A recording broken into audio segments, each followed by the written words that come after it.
ছিল শেখ হাসিনার বিরুদ্ধে, এবারের মুক্তিযুদ্ধ ছিল ফ্যাসিবাদের বিরুদ্ধে, এবারের মুক্তিযুদ্ধ ছিল স্বৈরতন্ত্রের বিরুদ্ধে, এবারের মুক্তিযুদ্ধ ছিল লুটপাটের বিরুদ্ধে, এবারের মুক্তিযুদ্ধ ছিল খুন খুন হত্যাকাণ্ডের বিরুদ্ধে, এবারের মুক্তিযুদ্ধ ছিল জালেমের বিরুদ্ধে মাজলুমের লড়াই।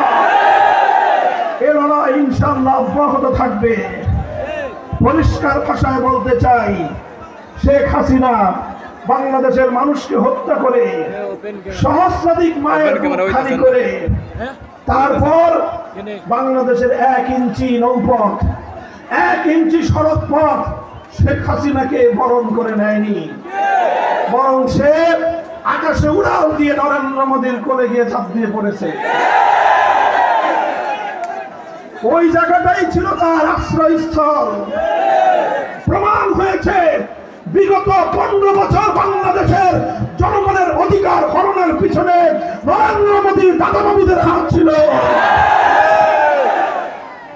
পরিষ্কার বলতে চাই, বাংলাদেশের মানুষের অধিকার নিয়ে ছিনিমিনি খেলবার চেষ্টা করবে না।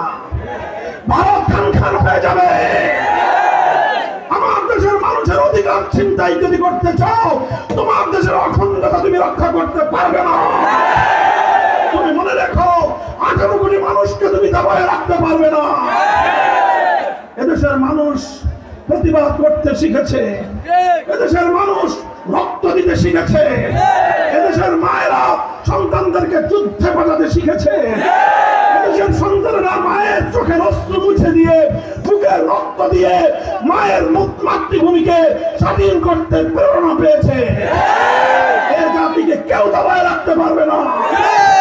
আন্তর্জাতিক সাম্রাজ্যবাদী শক্তিগুলোকে বলতে চাই, যদি তোমরা আমাদের সহায়তা করতে চাও, আমরা স্বাগত জানাবো। যদি প্রভু সেজে আমার বাংলার মাটিকে কোন কায়েমি স্বার্থবাদী অথবা কোন আন্তর্জাতিক কোন শক্তি নিজেদের ঘাঁটি হিসেবে বাংলাদেশকে ব্যবহার করতে চাও, 18 কোটি মানুষ মাথায় কাফনের কাপড় বেঁধে আবার যুদ্ধের ময়দানে নামবে। সংগ্রামী সাথী ও বন্ধুগণ, আমি আপনাদেরকে আহ্বান জানাই, ইনশাআল্লাহ আমাদের যে সংগ্রাম শুরু হয়েছে, এই সংগ্রাম একটি পূর্ণাঙ্গ বৈষম্যহীন সমাজ গঠনের সংগ্রাম। এই সংগ্রাম ন্যায় এবং ইনসাফ ভিত্তিক সমাজ গঠনের সংগ্রাম। রাষ্ট্রীয় সকল প্রতিষ্ঠানগুলোকে ধ্বংস করে দিয়েছিল। বিচার ব্যবস্থার কথা কি বলবো? নিম্ন আদালত, উচ্চ আদালত, সর্বোচ্চ আদালতের প্রধান বিচারপতি আওয়ামী লীগের দলীয় মুখপাত্রে পরিণত হয়েছিল। পৃথিবীর ইতিহাসে এমন কুলাঙ্গার বিচারপতি পৃথিবীর ইতিহাস দেখে নাই। এই সকল কুলাঙ্গার বিচারপতিদের মাধ্যমে বাংলাদেশ থেকে তত্ত্বাবধায়ক সরকার ব্যবস্থাকে সে বিদূরিত করে দিয়ে, তত্ত্বাবধায়ক সরকার ব্যবস্থাকে বিলোপ করে দিয়ে নিজস্ব একতরফা নির্বাচনের মাধ্যমে 15 বছর পর্যন্ত মানুষের ভোটাধিকার হরণ করেছিল। আর মেগা প্রজেক্টের নামে হাজার হাজার লক্ষ লক্ষ কোটি টাকা পাচার করে বাংলাদেশের মানুষের ভাতের অধিকার ছিনতাই করেছিল। এরপর রাতের আধারে যখন তখন যাকে তাকে তুলে নিয়ে গুম করে লাশ পর্যন্ত মায়ের করে ফেরত দেয় না। বৃহত্তর সিলেটের ইলিয়াস আলীর সন্তান এখনো কাঁদে। আজও পর্যন্ত ইলিয়াস আলীর পরিবার জানে না তার ভাগ্যে কি ঘটেছে। এই বাংলাদেশ যেটা ছিল সোনার বাংলাদেশ, সেই সোনার বাংলাদেশকে বানিয়েছিল সে খুনের বাংলাদেশ। শাইখুল হাদিস আল্লামা আজিজুল হক বলতেন, আজ বাংলাদেশের যে অবস্থা, এখানে নুনের চেয়ে খুনের দাম কম। আমরা আবার সেই বাংলাদেশ ফিরিয়ে আনতে চাই, যেই বাংলাদেশের জন্য রক্ত দিয়েছিলেন শাহজালাল মুজাররদ ইয়ামানি, যে বাংলাদেশের জন্য সংগ্রাম করেছিলেন শাহজালাল, যে বাংলাদেশের জন্য রক্ত দিয়েছিলেন হাজী শরীয়তুল্লাহ, যে বাংলাদেশের জন্য রক্ত দিয়েছিলেন বীর শহীদানেরা, সেই বাংলাদেশ আমরা গড়ে তুলব ইনশাআল্লাহ। বৈষম্য বিরোধী ছাত্র জনতা মাঠ ছেড়ে দেয়নি। আগামীকাল শহীদ মার্চের ঘোষণা দিয়েছে। আমি বাংলাদেশ খেলাফত মজলিসের পক্ষ থেকে ছাত্র জনতার এই শহীদি মার্চের কর্মসূচির সাথে সংহতি প্রকাশ করছি।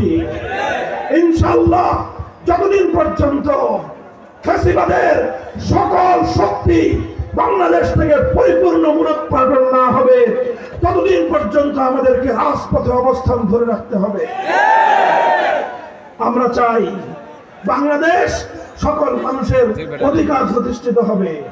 হিন্দু, বৌদ্ধ, খ্রিস্টান, সকল সংখ্যালঘু এবং ধর্মপ্রাণ বাংলাদেশের মুসলমানরা যার যার ধর্মীয় স্বাধীনতা নিয়ে এদেশের সম্প্রীতি সৌহার্দ্যপূর্ণ পরিবেশে বাংলাদেশ তার লক্ষ্য পানে এগিয়ে চলবে।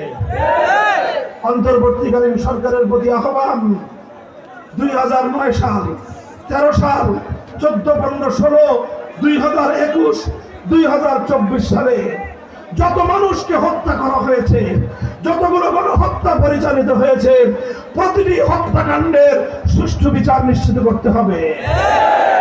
বাংলাদেশের সাথে ভারতের বন্দি বিনিময় চুক্তি রয়েছে, সেই চুক্তির মাধ্যমে খুনি হাসিনাকে ধরে এনে বাংলার মাটিতে বিচার করতে হবে। যদি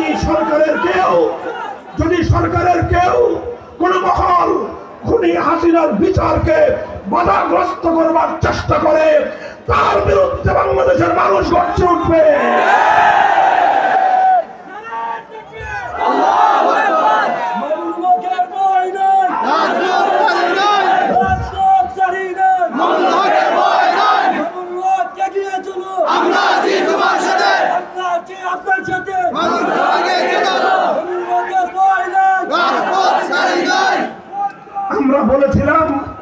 আমরা বলেছিলাম বাংলাদেশে আপনারা স্বাধীনতা রজত জয়ন্তী, সুবর্ণ জয়ন্তী উদযাপন করবেন, এটা আমাদের জাতীয় উৎসব।